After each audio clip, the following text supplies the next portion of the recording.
12 años después del asesinato de Lorenzo González Cacho, el caso aún despierta la indignación en el pueblo.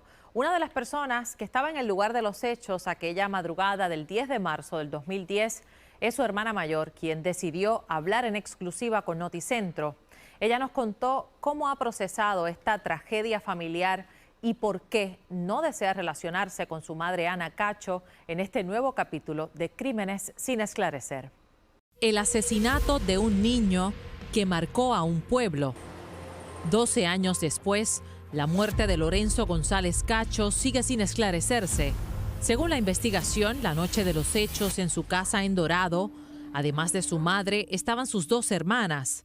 La mayor de ellas, quien al momento del incidente tenía 13 años, accedió a hablar ante las cámaras de Noticentro sobre cómo ha procesado la muerte de su hermano, a quien recuerda con nostalgia. Mi hermano siempre era bien positivo, bien cariñoso, siempre quería dar abrazos, y fue una persona muy especial. Y yo creo que eso ha resaltado incluso a las personas que no conocen, y yo creo que por eso entiendo que este caso ha resonado mucho, porque incluso con ver una foto de él, las personas como que se acogieron a la imagen de él y no sé, tiene una presencia, un espíritu que no se puede describir mucho, pero es una persona muy especial y hubiera querido que él estuviera aquí con nosotros. Una cara conocida por muchos es la del padre de Lorenzo, Ahmed Ali González, quien por años ha clamado por justicia en el caso de su hijo. El pueblo de Puerto Rico se convirtió en la familia extendida de Lorenzo y de nosotros y obviamente de mis hijas. Los últimos recuerdos de Ahmed con su hijo fueron en los parques de soccer, un deporte que le apasionaba. Como no tenía en ese momento el acceso a mis hijas, pues la manera era mi terapia, era ir a los parques, ir a las prácticas, aunque no estuviera allí. Él estaba para mí. A pesar de su corta edad de 8 años, su hermana mayor describe cómo fue un apoyo dentro del proceso de divorcio de sus padres 2 años antes de la tragedia. Su temperamento era bien, sabía manejar muchísimas situaciones, y incluso esos últimos 2 años de su vida tuvimos que manejar como los hermanos, ¿verdad? Tuvimos que manejar muchas situaciones y nos ayudábamos mutuamente, y él siempre también me apoyaba a mí, apoyaba a su hermana menor.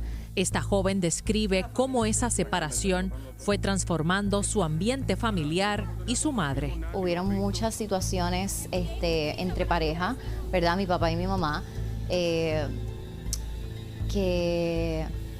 yo creo que mi mamá se puso muy vulnerable emocionalmente, y la verdad que yo siento que en ese periodo de 2 años yo progresivamente la veía más distanciada y más diferente de la persona que ella era antes. Tanto la hija mayor como el padre evitan tan siquiera nombrar a Ana Cacho, la madre sobre quien la opinión pública ha fijado responsabilidad por la muerte del niño. ¿Cómo describirías a Ana como madre? Mira, desde un principio siempre en todas y cada una de las entrevistas he tratado de evitar hablar sobre la madre de mis hijos. Pasé por una batería de psicólogos, me tuve que someter a un sinnúmero de pruebas, y por el respeto que le tengo a mis hijos, pues he evitado completamente por eso.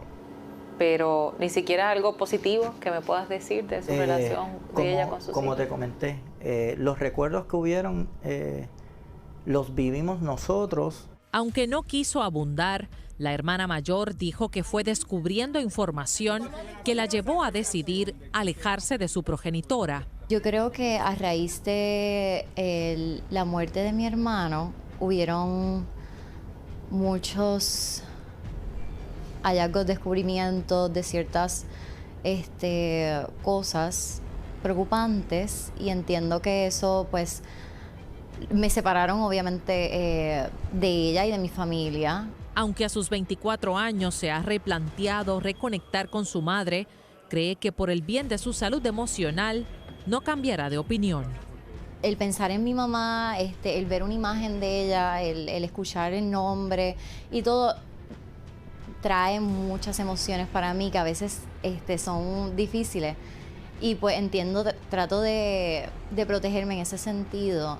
Fueron muchas las teorías que comenzaron a surgir sobre qué pasó esa madrugada del 9 de marzo del 2010, incluso versiones que de alguna manera involucraban a la hermana mayor y que llevaron al departamento de la familia a tomar la decisión de separarlas en diferentes hogares sustitutos.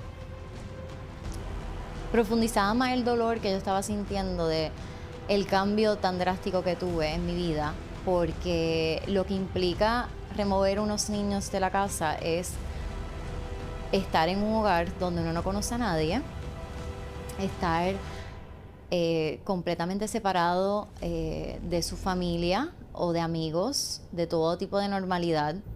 Luego de años recibiendo asistencia de trabajadores sociales y psicólogos, ha logrado procesar la tragedia que destruyó a su familia. Proteger la salud mental de uno en procesos, ¿verdad?, bien tensos, bien depresión, en momentos de crisis que todo el mundo tiene en la vida, pues tener ese apoyo externo, donde ese espacio que es sagrado de uno, ¿verdad?, con una persona que es objetiva, que puede tener empatía con uno. Precisamente esta joven decidió hacer una carrera en el área de salud mental para ayudar a otros desde su ejemplo de resiliencia. Mañana en la segunda parte hablamos de la presión que recibió para que dijera qué pasó la noche que Lorenzo fue asesinado. Habían 4 personas, mi hermano, yo, mi hermana y mi mamá en la casa.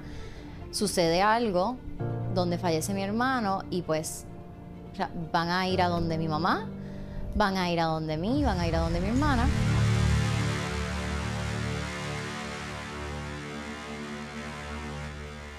Bueno, y de hecho, como vieron, a petición de esta joven, pues protegimos su identidad. Nos imaginamos lo difícil que ha sido este proceso por lo público, precisamente, ¿no?, del caso. Definitivo, un caso muy espinoso que aún se mantiene en comentarios, que se procesó a una persona y que pues eso pues no fue de la satisfacción general, que pues no creían que la persona que se encausó fue la persona responsable, ¿no? Precisamente mañana nos vamos a adentrar en ese proceso investigativo del caso. Vamos a conversar con el exsecretario de Justicia, César Miranda, cuya bajo incumbencia fue que se acusó a Luis Gustavo Rivera Acejo, alias El Manco, por el asesinato de Lorenzo. ¿Por qué fue que no prosperó esa acusación? También, de hecho, conversamos con el abogado de defensa de El Manco sobre pues cómo el Ministerio Público no logró prevalecer y si es que en efecto algún día veremos que este caso logre esclarecerse o no. Y pues hablamos con la hermana y con el papá, obviamente, también de esta parte del proceso. Muy bien, y mañana pues muy importante para escuchar las declaraciones de cuáles son los recuerdos de esta joven de esa noche. No se lo pierda mañana en esa segunda parte. Un día como hoy, 29 de noviembre, Lorenzo González Cacho hubiera celebrado sus 21 años, la mayoría de edad. En la segunda parte del informe especial de Crímenes sin esclarecer, nos adentramos en los errores que se cometieron en la fase investigativa del asesinato y que han hecho cuesta arriba el camino a la justicia. Y me encuentro a mi niño en medio de la cama, como en posición fetal hacia abajo, con un charco de sangre. Ese fue parte del testimonio de Ana Cacho sobre lo que le pasó a su hijo Lorenzo durante la vista preliminar en Alzada en el 2016 contra el único acusado por el asesinato. La primera impresión de la madre fue que se trató de un accidente y lo llevó al CDT en Dorado. Le preguntan qué pasó y ella dice, lo lógico, se cayó de la cama. Porque otra cosa va a decir, no tiene una explicación verdaderamente.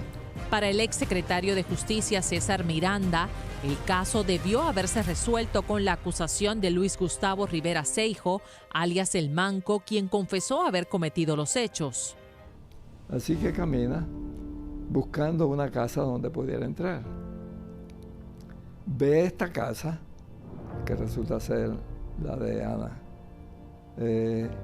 y entiende, la tantea y entiende que podría estar desocupada. Salta la verja, que es, todo el mundo habla, ¿cómo pudo saltar la verja? Pero mire, si es que la verja es alta por un lado, pero casi terrera por el otro. Miranda asegura que la prueba forense confirmaba la descripción del ataque. Ahí es donde describe que el niño abre los ojos, que lo ve y que él, para que no dijera nada, lo agrede.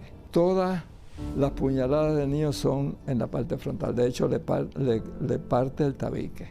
La autopsia revela que lo que él describe es verdad. El niño no se defendió, el niño no gritó. Sí, ahí Luis Gustavo dice que la niña abrió los ojos, pero que no dijo nada y él no le hizo daño. Pero el abogado de defensa del manco logró presentar evidencia para demostrar inconsistencias en las 5 diferentes confesiones. No había incongruencia en cuanto a patrones de sangre, el arma homicida, había incongruencia en cuanto a cómo él entró a la casa, lo que tocó y no tocó, y cómo no hay pruebas allí porque allí se hizo ADN, se hicieron huellas, o sea, no. Sin embargo, justicia entendía que a pesar de las incongruencias, lograrían demostrar su teoría. Lo esencial, la descripción de su entrada, la descripción de su encuentro con el niño, es que la forma en que él describe el apuñalamiento que hace del niño y la autopsia se corroboran la una a la otra.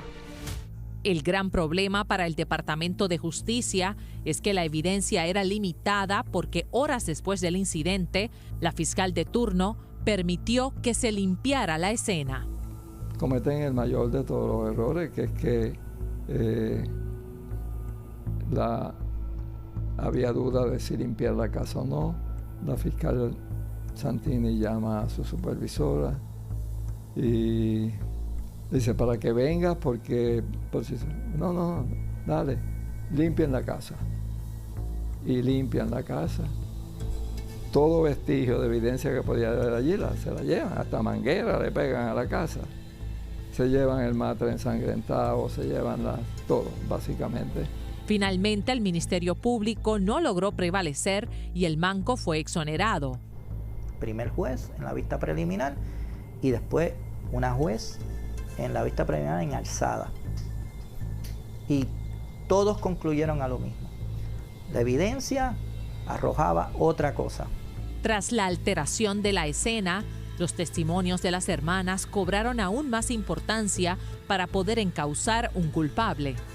En relación de esa noche, ¿verdad? Yo creo que se ha expuesto mucho en todos los medios, ¿verdad? Detalles, etcétera, de todo lo que ha ocurrido. Yo personalmente he tomado una decisión de relación a esa noche, aunque sea ese mismo día, pues tratar de dejar mi testimonio para canales, ¿verdad? De justicia, y creo que continuaré en esa decisión. ¿Te sientes tranquila que el testimonio que tú le hayas dado a las autoridades fue lo suficiente como para que se hiciera justicia en el caso de tu hermano? Hubo mucha presión público dirigido hacia particularmente a mi hermana y a mí, relacionado a qué tipo de conocimiento o testimonio teníamos sobre esa noche. Eso afectó muchísimo. Puedo hablar de mi experiencia. Afectó mucho mi proceso de asimilar toda esta situación. Tanto la hermana mayor como el padre están convencidos de que Rivera Seijo no es el asesino de Lorenzo. Precisamente un 29 de noviembre, Lorenzo González Cacho hubiera cumplido sus 21 años si no le hubieran arrebatado la vida hace 12 años. Mañana, en la última parte del informe, analizamos qué otras teorías surgieron en el caso y su hermana mayor habla de su esperanza de que se haga justicia. O sea que hoy es el cumpleaños de Lorenzo. Así es, hubiera llegado a su mayoría de edad.